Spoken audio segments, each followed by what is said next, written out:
Welcome to Side Hustle City, and thanks for joining us. Our goal is to help you connect to real people who found success turning their side hustle into a main hustle, and we hope you can too. I'm Adam Kaler. I'm joined by Kyle Stevie, my co-host. Let's get started. All right, guys, welcome back to the Side Hustle City podcast. As always, trusty co-host Kyle Stevie in the house. Yeah, buddy. How you doing today, Kyle?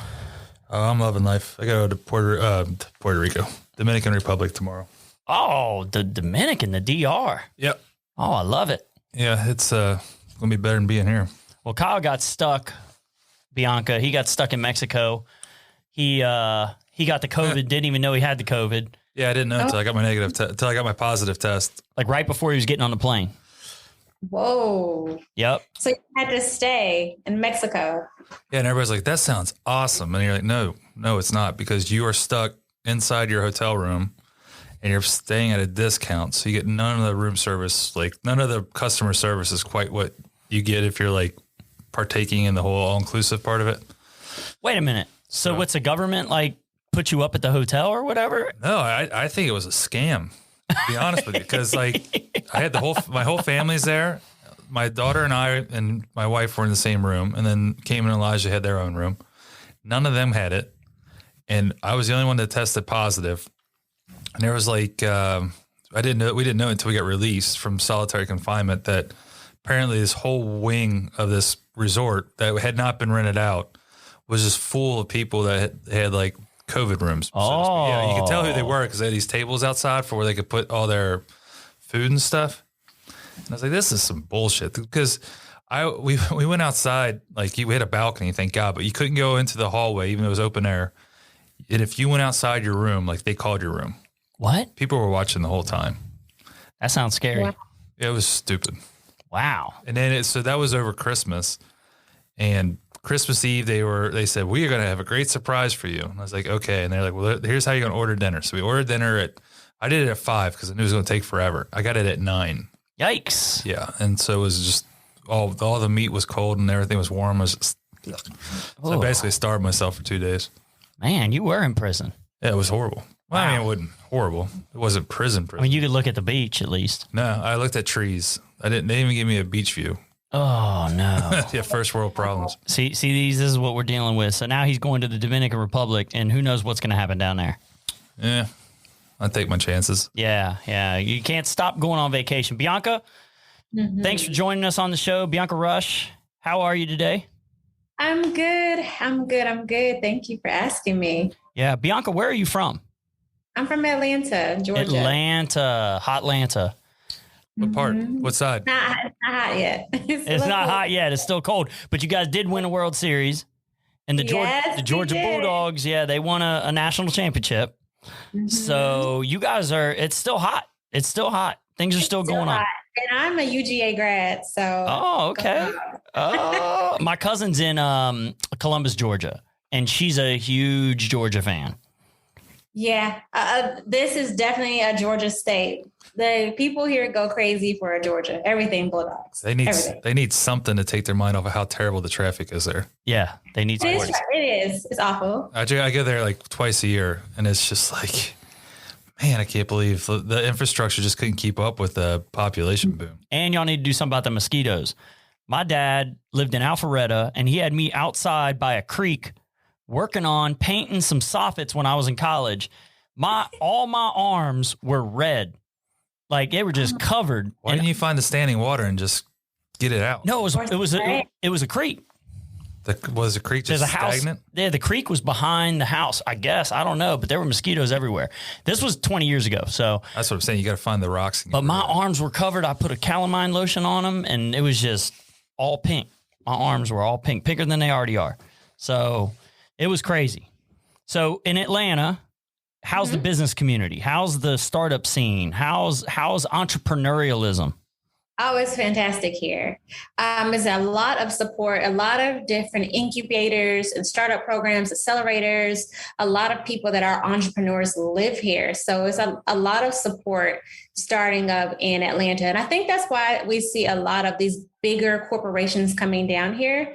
One, because it's just a supportive community. And just the startup scene, it's growing. It didn't used to always be that way. I think maybe it was MailChimp that kind of paved a little bit of the way to allow startups to to allow big brands to speak to startups. So I think it was MailChimp, and then Google came into play. But it's a huge scene here. If you come here, you sell here, people will feel okay buying. Like they feel confident in the entrepreneurial scene for sure. You know what I found is that my cousin's wife is Pakistani, and there are a lot of different all these ethnicities.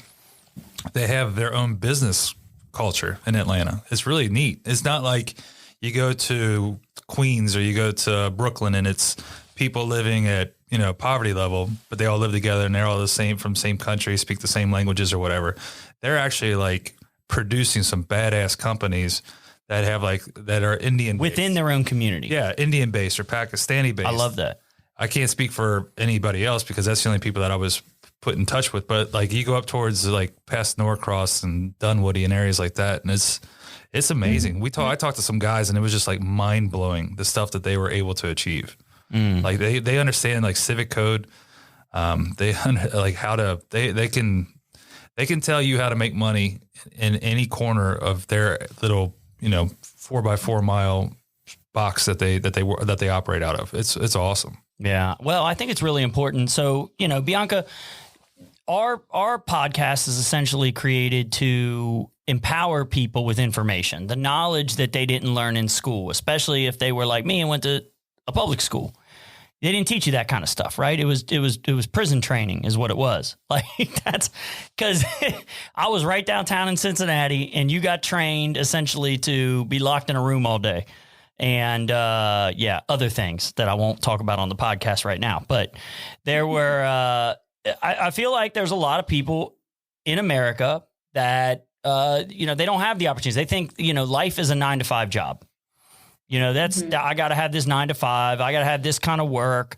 But people are talented in different ways. I think there's a lot of people out there that have the entrepreneurial spirit. And the worst thing for me is for those folks to never experience business ownership. And never be able to grow something, never be able to hire their people, never be able to create, right? You're one of these people that did. Talk a little bit about your brand, Sassy Hair Cap. You're in Target, which is a lot of entrepreneurs' dream. How do I get into a big retailer with my product, right? Talk a little bit about what were you doing? You said you went to Georgia. What did you study at Georgia? What got you interested in being an entrepreneur? And then what was that path to get into Target with your product? Yeah. Okay. So I went to UGA. I graduated with a management information systems degree, which is from their business school. It is, long story short, it is business and technology combined together. That's all that it is. Very much not what I do now, but it made sense at the time. I was always a person that wanted to see how I can make the most money because I knew at the time I never got my master's. And I was like, I'm not going to get my master's. So with this undergrad degree, what's going to bring me the most money? And honestly, I wanted to be a marketing major, but you have to test into marketing at Georgia, didn't get in. So alternatively, my second option was what I ended up going with, which is management information systems. I moved into corporate. I got a corporate job working at a Big Four accounting firm. Again, nothing to do with beauty, nothing to do with marketing, nothing to do with anything that I do now. But while I was working there, I realized that I had big goals. So it was during the recession that I got this job. So I was really thankful for it. But I wanted to make more money than what I was getting. And I couldn't really figure out what the way was to get there. So how I even got to where we are now, I started in the hair industry, which was hair extensions for women. And I really knew that, especially in Atlanta, hair extensions and hair in general is a really good market to be in. So I started selling hair extensions from the trunk of my car. And then as I was selling hair extensions, because I was pretty much side hustling. I was using that money to save because my corporate job just wasn't paying me enough for what I wanted to do. So while I was selling hair extensions, women would come up to me and ask, what should I wear to care for it at night? And honestly, that was a question when I started first wearing hair extensions. That was a question I had from my hairstylist. But women would come up to me and ask me, how can I care for this? And really, the thing that they needed to wear was a satin cap. But the thing is, during that time, all the satin caps for hair were very short. They weren't for women that had longer hair. They were for women that had maybe shoulder length hair, maybe chin length hair. So there was not really an option other than tying your hair into like a knot or a bun at night and then going to sleep. But alternatively, that ends up messing up your actual hair in itself. So tying it up breaks your hair off. It messes up. And if you have any type of curl or a wave of your hair, it's going to get messed up by the time you wake up the next day. So I knew that there wasn't really a solution for how to care for your hair in between you getting it done and then sleeping at night and while you're showering. So I ended up inventing a cap right here that we're talking about called Sassy Hair Cap. And I literally teamed up with a seamstress who made my first pattern. And she made a pattern, and then I took it to somebody to get like a little rough draft of what I wanted to create. And then from there, I ended up going to Las Vegas to a huge trade show that is still around today called Cosmoprof with my one sample that I had of what I invented. And I said a quick prayer, and I ended up finding my manufacturer there, but I had to give them my only sample. So consequently, they could have thought, oh, this is a great idea. We're going to make this. Forget her. But honestly, I'm very, very fortunate and blessed that they had a lot of integrity, because they actually made my product come to life, sent it back to me. And then I started selling it at vending events in Atlanta, selling it online, going to little small trade shows. So fast forward from there, how I got to the Target was I had a good friend that completed a Target program because her product got into Target. I asked her, like, well, same question you asked me, like, how did you do that? Yeah. She told me a little bit more about this accelerator. It's called Target Takeoff, and they do it by industry. So Target Takeoff is the name of the program, and they had a beauty segment. So with the beauty segment, you have to pretty much apply for it. There's hundreds, probably thousands at this point of people that apply, because the opportunity is at the end, you can pitch like Shark Tank style, kind of pitch your product to the buyer. The buyer is what determines who is going to make it in Target, whether that be online or in store or both. So you apply, and then I didn't hear back. Like, I applied, I wrote my good friend down as a referral. She ended up referring me, and then I made it to a round of interviews. Those interviews are pretty much them knowing a little bit more about you, how you're different, kind of like, are you who you say you are? Because you wrote this, now let's talk to you in person. Because you can find out a lot about a person just by speaking to them to know if they're legitimate or not. Yeah. So with that, we had an in-person Zoom style interview. And then from there, I got into the program. And while I was in the program, I just went through a whole bunch of like material that was so amazing about retail in itself. And at the end, I pitched my product. The buyer was like, we love it, but you need to make these changes. And then that's how Target started. Wow. This is a great interview, because there are a lot of people that are going through this whole process of they've got a blueprint of what they want to do, something that they want to create, and they don't know what to do after they've gotten it. Most people will rush right to the patent. Did you have to get your Sassy Cap? At what point did you get that patented? So once I had a pretty much a working prototype, that's when I got the patent pending, and I started looking for an actual attorney. So now I'm in the back and forth process with the U.S. Patent and Trademark Office. But once I had a working product that I was like, oh, I think this could be something, that's when I started doing the patent process. But I didn't do it before because that can get expensive. So I just didn't know if it made sense first. So I did it after I had the working prototype. Yep. That's the thing, is they put down all this money, and it's like, I don't know if this is actually like a plausible idea or not. Yeah. Mm-hmm. So that's you could spend a lot of money on legal. Kyle's an attorney. He's not practicing, but he knows he went through the test, and he knows. I had the operation to remove my soul from my body. Was part of the test how to like get as much money out of entrepreneurs as possible before they actually launch their product? No, but they did when our first introduction, the orientation, they were like, we need patent attorneys. Does anybody have any engineering experience? And I just remember thinking to myself, I would have to read through patents, like whatever, applications all day long for the rest of my life. So they just shoot me now. I don't want any part of this. Just to be... I already got in a bad enough alcohol problem. This will force me right into the bottle. I like how you were like, when you were telling your story, the thing that stuck out to me was I hired a seamstress and then this and that, right? She created my pattern.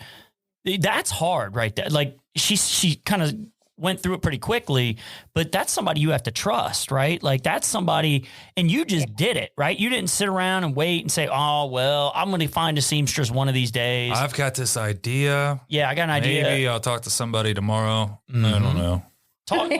Tell us about that. Like, how did you find this person? You didn't sound like you wasted any time.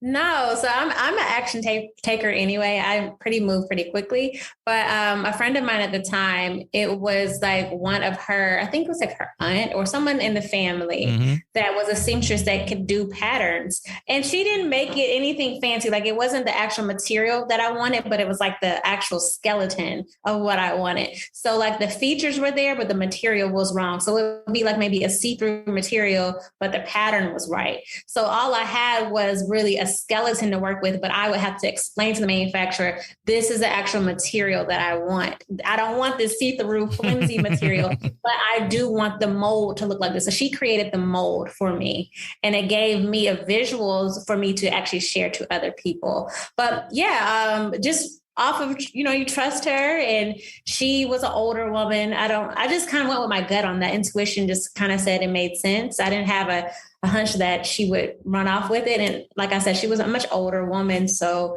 I don't think it was her interest to find a way to make this her own, because she had a lot of life that she's lived already. Yeah. I'm thinking of the scene from Dumb and Dumber when he asked the lady to hold all his stuff, and she's on the scooter, and she takes all, like that was all the rest of their money. Yeah. And he's like, I got taken by a little old lady and I didn't see it coming. I don't know. Well, you can give her some stock options later on before you go public. You know? So you've got a contract with the manufacturer to fulfill. Do you have like your contract with Target? What you're allowed to talk about? Is it like an output contract, like where you're required to fill X amount of orders a month, or is they take as you can produce? No, they ask you about the commitment level. So that's one of the questions they kind of ask when you are doing your review is, are there any stipulations to manufacturing? So for me, I was limitless. Like my manufacturer can do very big quantities and also very small. So given that my product was actually available to mass market, I didn't come into that type of concern. It just kind of is like, can you replenish our demand every week? These are our numbers. And they have people that can do like forecasting and they tell you what to expect each week. I don't know the math behind that, but one of the things that they do ask about is any restrictions on manufacturing that they need to be aware of. And I didn't have any. So I didn't have another conversation after that. So you ran into a really sweet old lady to do your beta project. You went to a trade show in Las Vegas and handed over your beta product to the manufacturer. And the manufacturer can fulfill any order that you need to be fulfilled. Right. You've hit the lottery. Like, this is amazing. Like, this isn't. I mean, it sounded like the stars aligned. Like, whatever prayer you said, I need to know what that prayer is like. Say it here for everybody listening, because that's. You have somebody upstairs was looking out for you. That's pretty awesome. It's like it's meant to be almost. Yeah, I think it is. I think a lot of times when you are an entrepreneur, you have a success like that. It's just like things are this is supposed to be your life. Like this is how you're supposed to be. Like God puts something in it gives you the talent, gives you the skills. It's like, are you going to use those skills or not? Are you going to ignore what he gave you? And apparently you did not. Yeah, for sure. I can definitely agree.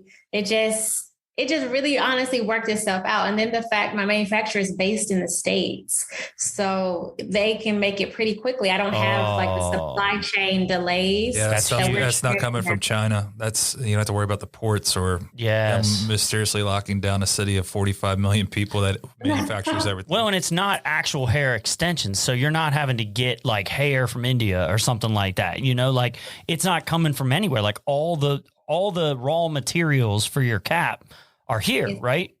Yeah. And I didn't even know that when I actually started speaking with them. Like, I didn't do any homework prior. I'll just be very clear. I did not do any homework prior to going to the show. I kind of just had a conversation, had my one little mock-up, and asked them, can they do this? Can they do that? And they would ask for a business card to show that you're legitimate, but I don't know why that matters, because you can make a business card and print it out. But anyway. Why's that legitimize you? Shit, you can go to Vistaprint, and in a week you got some cards. Like, we used to have some kids in high school. I just followed the process. And then it just so happened that they were based in the States. Like, I wasn't saying I needed just a USA manufacturer. They just so happened to be here. So it was just very convenient. Oh, man. Well, Kyle's in logistics. So he works for the second largest freight broker in the entire country is here in Cincinnati. It's called TQL. Our soccer stadium's named after them, right? And they make sure shipments get from A to B. Like right now, you're probably lucky that you found a U.S. manufacturer, because if you had to deal with overseas stuff right now, it's got to be a nightmare. Mm-hmm. I mean, it's got to be an absolute nightmare. So you can keep the ball rolling. That's a huge competitive advantage. Well, imagine if you promised this to Target. It's enormous, because imagine if you promised Target what she had to promise Target, and they said, hey, look, we need this amount. You're not going to have any problems now, are you? And then all of a sudden you got problems. Yeah, COVID hits and you're like, well. I mean, there's got to be some play there. They got to be like, hey, yeah, I get it. You had COVID, things were locked down. A lot of those guys don't allow much margin for error. Yeah. You get a big box retailer like that, you know, it's like kind of trying to become like a professional soccer player. Or I'm going to say professional soccer player, because there's more people trying to become professional soccer players than professional baseball players. If you're not going to do it, there's 55 people behind you that are going to do it. Probably in your region. Right. So that's like, you've got to be able to perform when when it's the rubber needs to meet the road. You better have some good tires. Yeah. Well, I mean, it doesn't take much. I mean, it was just the stars aligned or whatever for her. And Bianca, now you're in Target. The last thing you need. See, this is what I think. This is what I don't even know her, but just she looks very friendly and she's smiling this whole time, which is very nice. I think that she's downplaying how prepared she was to do this. And I think she's downplaying how involved she is in all of this, because I think she's downplaying the fact that she's got a business management degree, and that's playing quite the role, not to mention the job in the CPA in terms of how her business is producing right now. And Bianca, your mom probably raised you right, I'm guessing. So you were ready in that way, right? I was ready. Yep. That plays into it. So yeah, but this is awesome. So, okay, everything's working out. You had an idea. You're like, I want to make money. I don't want to be broke. I don't want to work this 9-to-5 life till I'm 65 and get that gold watch and that be it. And then I moved to Myrtle Beach or somewhere. I don't know where people even go anymore. But that could have been your life. You're going to retire to Myrtle Beach? Like, is that really popped into your head? Well, I'm not retired. No, I'm going to be in Ibiza or something. So yeah, you got that, right? You got that 9-to-5 life you could have been living. You said, this isn't for me. I'm going to go to college. I'm going to learn business. I'm going to learn, you learn technology. Yep. Couldn't even get into how is there a test for marketing? Like, I own an advertising agency, and you should see some of these people. I'm like, I don't know. I didn't get in. These people didn't pass any test. Let me tell you, they didn't pass any test. They might've passed a test on Google or something at one point, but I don't know. But so you didn't even get into marketing, and here you are marketing a product that you created, right? Getting it into Target, doing it. Couldn't even get into Georgia marketing school. Nope. No. But now you could teach a class. I could teach a class. I really could. I could create an entire course for them. How many employees do you have? It's just myself. And I have a 3PL. So if you count them as employees. Her margins are low. Look at this. Yeah, so margins are low. You have no overhead? Huh? Yeah, like no overhead? Like in terms of like employee overhead? No, because I order the product and I get it shipped straight to my 3PL, and they ship it out to my third party. I just need to bring in the business. So I do have a social media manager. I guess you can count that. So social media manager, but outside of that, that's it. So you must have investors like knocking on your door, trying to just give you money. Like, can we just give you money because you have practically no overhead? You're the only overhead, it sounds like. The stock you're going to give this little old lady one of these days.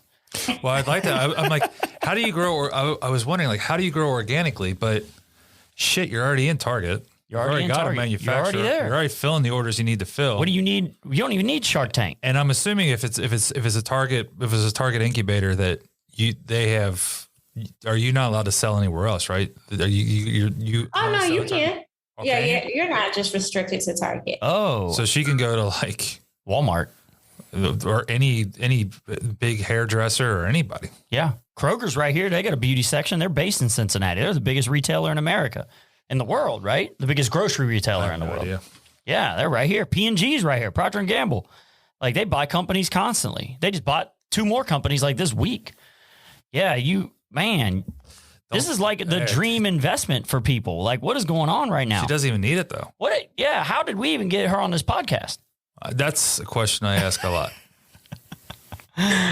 So funny. That's crazy. So, okay. So, what kind of, do you want to talk numbers at all? Like what kind of money this is bringing in? I know it's just so, I don't want to dig into your business, it's just so mind blowing that it's worked out the way it's worked out. I know. I want people on the podcast to understand like what they could, it does, like sometimes it doesn't have to be like the grind. Sometimes you just, you see your opportunity, you take full advantage of it. Like she knew she had to fly to Las Vegas. Yep. So she flew to Las Vegas. She didn't say, I don't have the money to fly to Las Vegas. She said, my only chance is if I go to Las Vegas, and she hit a home run. It's awesome. Yeah, that is awesome. Yeah, I definitely just knew that I needed to go. So I just want to be relatable. Like I didn't know exactly where or what I was looking for in Vegas. I knew I was looking for a manufacturer and I knew they needed to be able to make a product that could be like a satin material. So I just really took my time with it. I didn't rush and make it a one-day event. I stayed for, I believe, 3 days and just went from aisle to aisle interviewing people. So I consider like when you're bringing a manufacturer, it's also an interview when you're in, but you need to know what questions to ask. So do you have any like minimums that I need to hit? Yes or no? What does that look like? Do you have the materials to make these features happen? Also, can you walk me through the process on how I would order? So it's just not enough to just talk to them, grab their card and leave. I would just take my time and actually wait for someone to talk to you and you interview them on what you need. And I think that also shows to them that you're serious because you're not just grabbing the free catalog or free sample and then leaving. You're actually taking into consideration, this is where I'm trying to go, but I want to make sure it makes sense. So like they're going to ask you questions, but I mean, they need business. You need business too. So I consider whenever I'm speaking to a manufacturer or anybody, a vendor, supplier, that it's like a handshake. It just needs to work for the both of us. So I like to think about it as a partnership. But, you know, with partners, you're not just going to take anybody. You're going to ask questions. What are your strengths? What are your weaknesses? Can you do this? Is this the capacity that you can do this? Or do I need to find somebody else? Like, for example, my manufacturer does not do packaging. I have to get packaging created and I have to ship packaging to them and they will actually put the product in there. So things like that is good to know. So you know what you're going to be spending and paying for, right? So that's what I like to think of it as whenever I'm considering a new supplier and vendor. Wow. So are you, I mean, this company, is it your full-time gig right now? Is this supporting you and your life in Atlanta? And yeah, well, actually I have like 3 businesses. So remember, I started with hair extensions. Yes. So this is my second one. But then I also do some consultancy on the side for other like small business owners that are in like the beauty space. I work with a lot of women. So they want to be coached up and I coach them. I do, some of my clients hire me to work on their internal marketing and advertising. So I do that as well. So I do all 3. Yeah, my wife owns a spa here in Cincinnati, and she is, and it's not my words, she is the #1 esthetician in Cincinnati. So, yeah, Spa Melissa Allen is what her spa is, but she's transitioning over right now to Ageless in Cincinnati is the new company, and we're trying to find space for her right now, but she's got like 900 clients. It's crazy. And these are all like the wealthy people of Cincinnati, and they, you know, they don't mind spending money if you're going to produce, you know, and she's got all this knowledge. She's got all this information about the skin. She doesn't like doing Botox or anything unnatural. Like she's all about like naturally letting your skin, like giving you products and feeding your skin what it needs to stay healthy and young. Right. And, she started doing like a Kajabi. Like, you ever heard of Kajabi? Yeah. I've mentioned it before. Yeah. So essentially, one side hustle is you take your knowledge and your information that you know about, you create a course, and Kajabi kind of walks you through, right? So like every week you watch one of my videos, and I've got this 52-week course that you can go through, and it's $599, whatever, right? But you only have to do that once, and then you sell that forever. And it's like a book. You write a book and you put it out there, and if it does well, great. But you sell it, like you can put it out there on Teachable, on all those different platforms, and you just sell it, right? And she's putting together a course right now on like how to take care of your skin and things like that for women. So is that something you've considered? Are you doing one-on-one coaching for individual business owners? Mm-hmm. So both. So a course and also one-on-one. I really like the course. I mean, one-on-ones are fine, but I really like the group capacity, but the course, because I do like live coaching. So I would meet with them as a collective once a week after I give them the material that they need to work on. So I personally do it that way, but there are people that do, like they make it, they package it, they send it out, and you just buy it, and they don't have any interaction after that.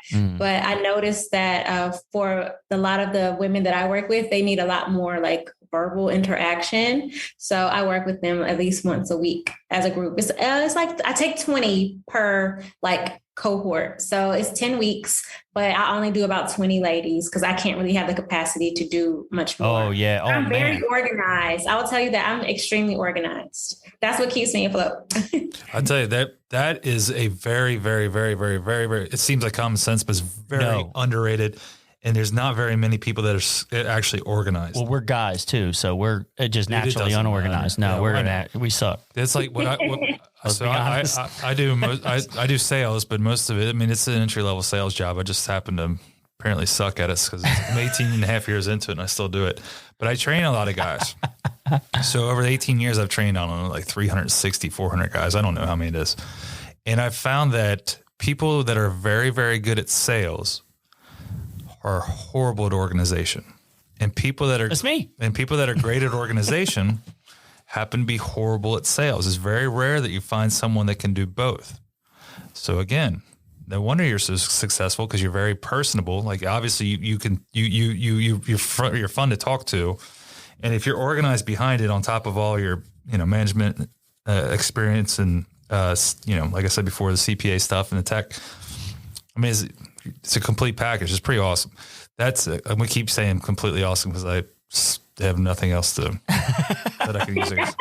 But no, I mean, it does play into it. Like, I feel like some people are just born to be entrepreneurs. Mm-hmm. And when I recognize that, right, I'm like, what? I want to nurture it. I want to encourage it, Like she's doing.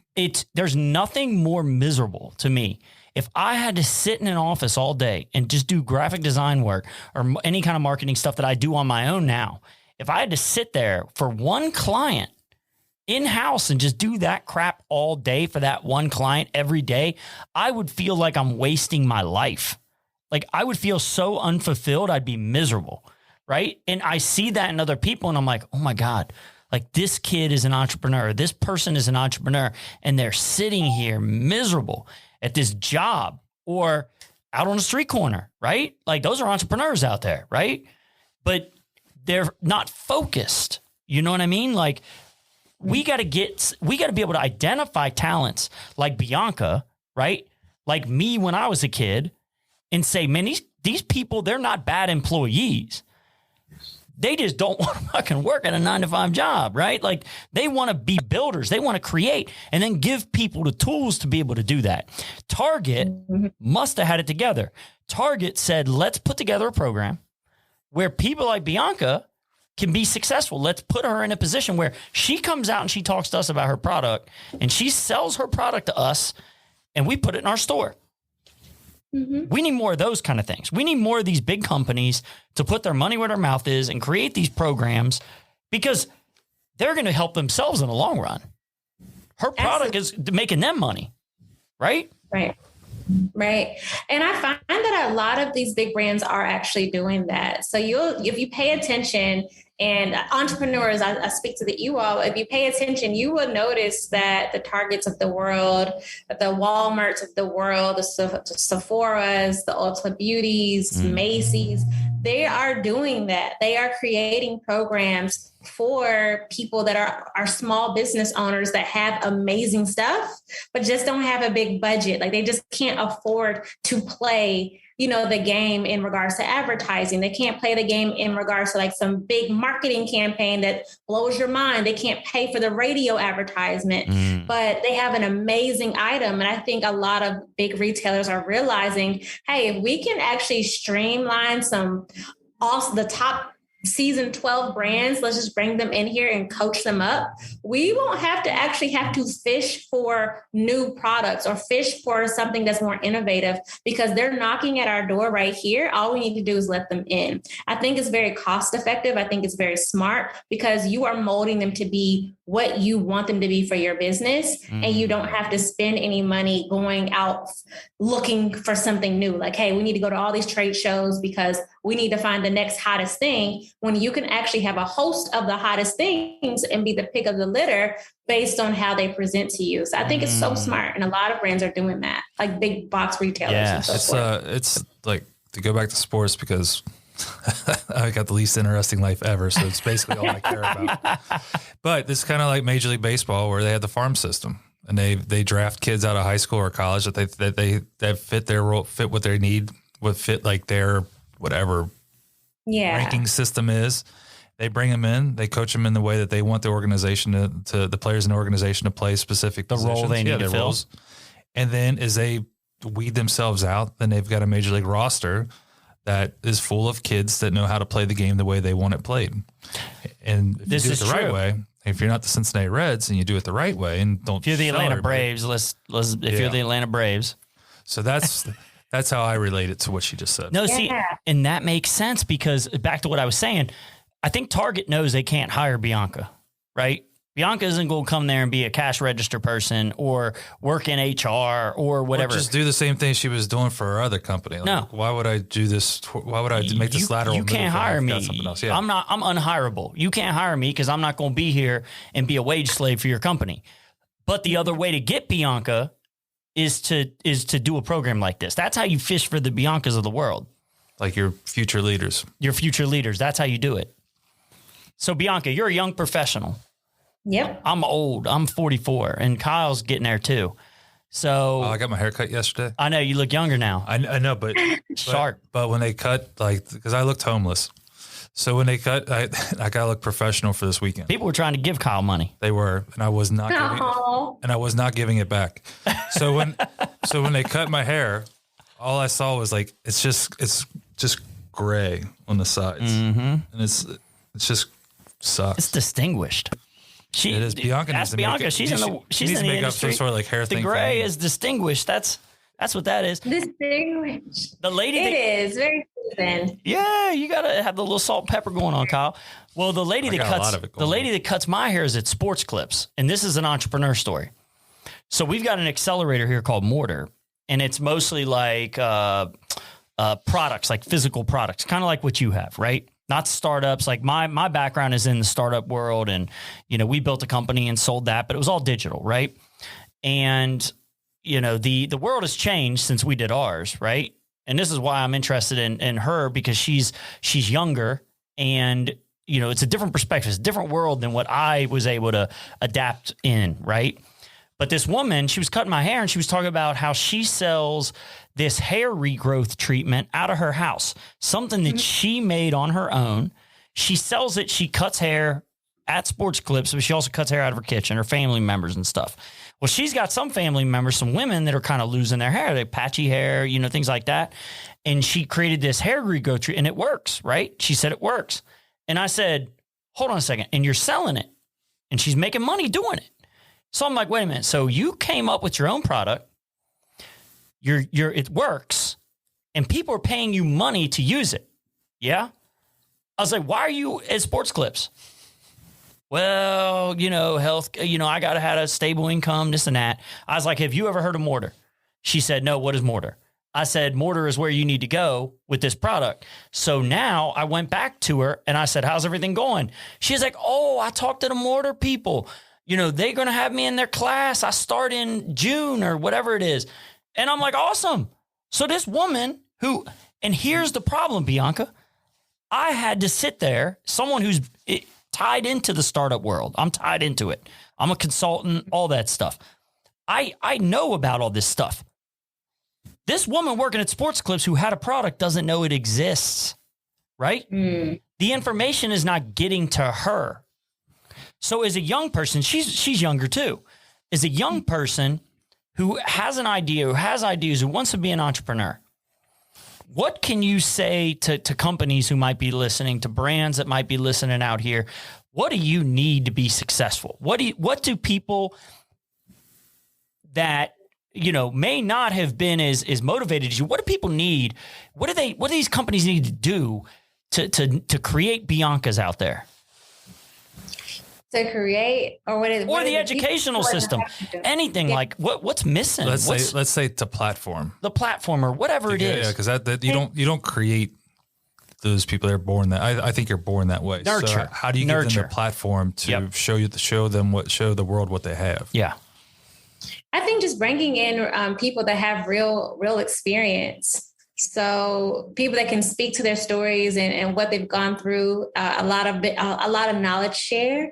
So sharing kind of like resources that has worked for me. And I think if we can formulate a community of people that are telling their stories and how they did it and speaking the truth and not really always talking about the good things, but also the bad things that you need to have a heads up about.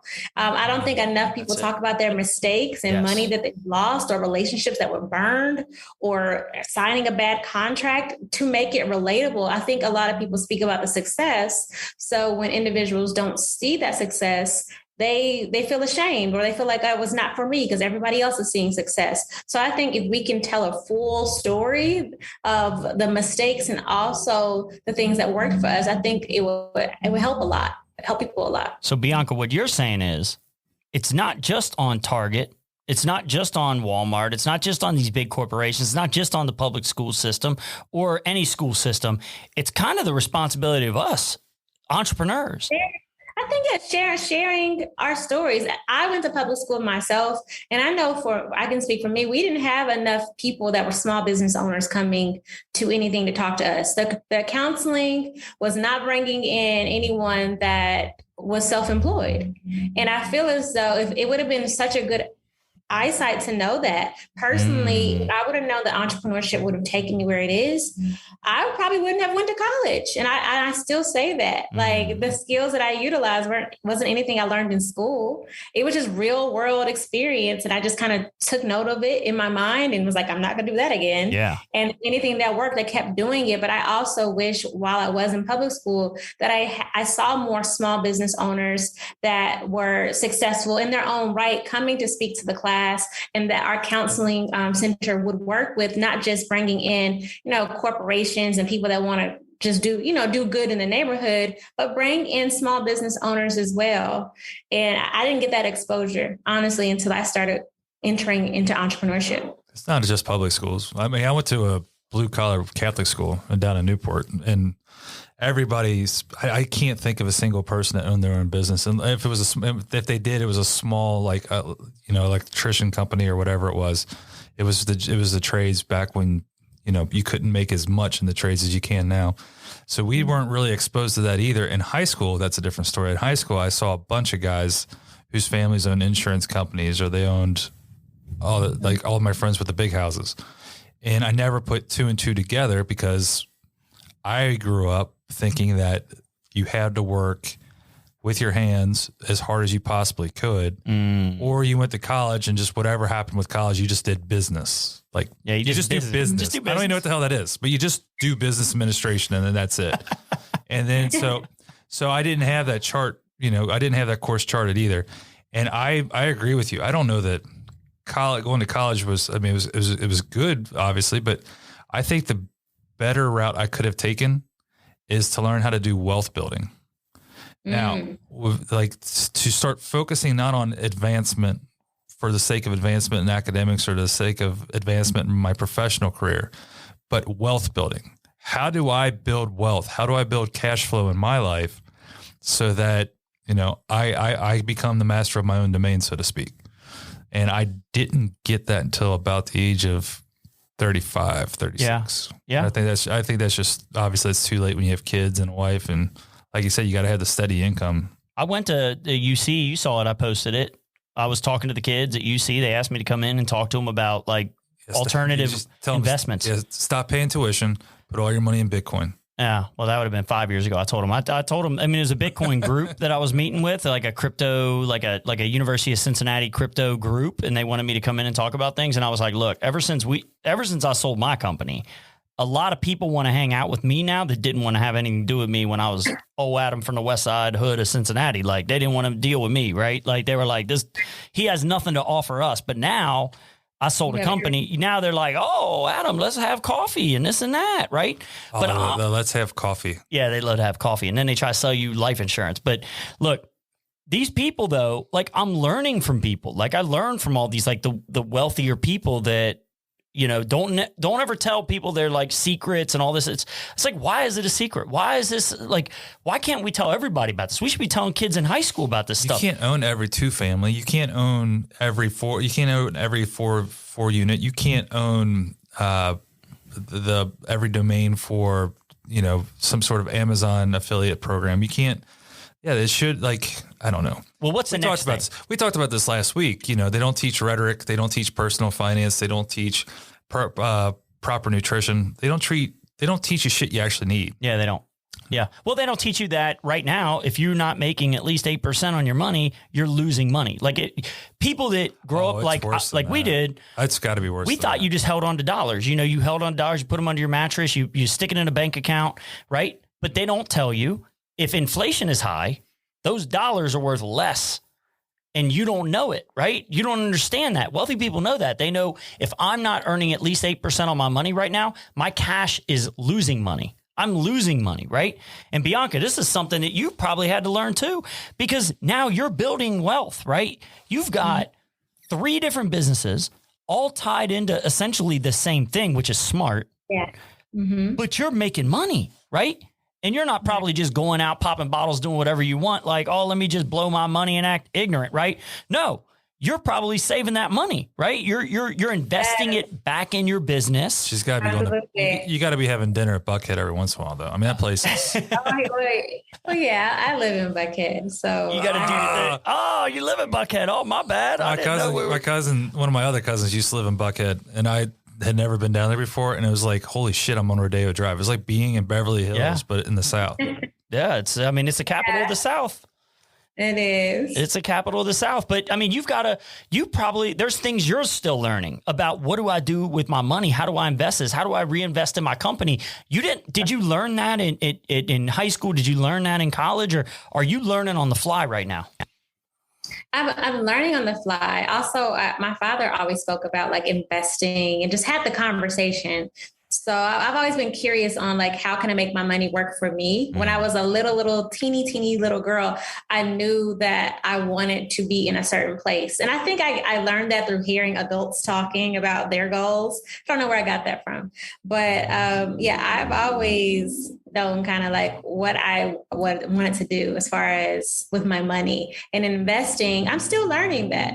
So there's a lot of conversation around things that are happening. And I'm just trying to make the wisest decision, because just as much as you can make money, you can make the wrong investment and wipe yourself completely clean. Yes. So I want to be very mindful in doing my own due diligence in where I invest. But I do have some things that I'm thinking about. But I agree. Like I've always kind of thought about like investing and always done my homework on where I invest my money, what makes sense. I almost feel like it's not just you have to run a business, but you also have to learn a lot of other things. Like learning about money, learning about how to deal with your money, learning about how to account for your business. That's you as your own business. A lot of people you don't think about your personal life as being a business, but it is. Bianca's a business, right?